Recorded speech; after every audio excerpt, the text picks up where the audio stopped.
যুবক ভাইয়েরা, আমার মুরব্বী বাবা, ঈদগার ময়দান বানানো হয়েছে।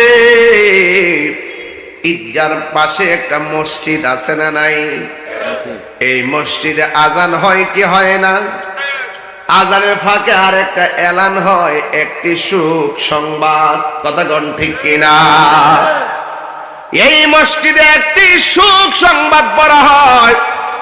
ও যুবকের দল, না জানি কোন দিন মসজিদে আপনার নামের এলান হয়ে যায়।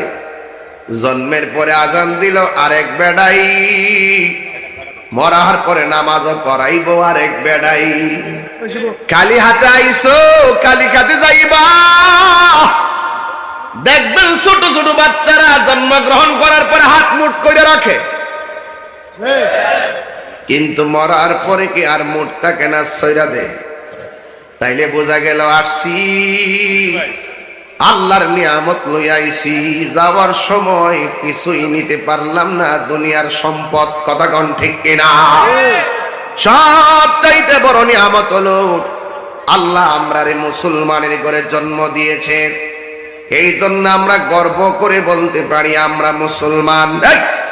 এই মসজিদের ভিতরে একটি সুখ সংবাদ বলেছে বলেছে বলেছে, আর শোনার পরে আমরা জীবিত যারা আছি পড়েছি ইন্না লিল্লাহি ওয়া ইন্না ইলাইহি রাজিউন।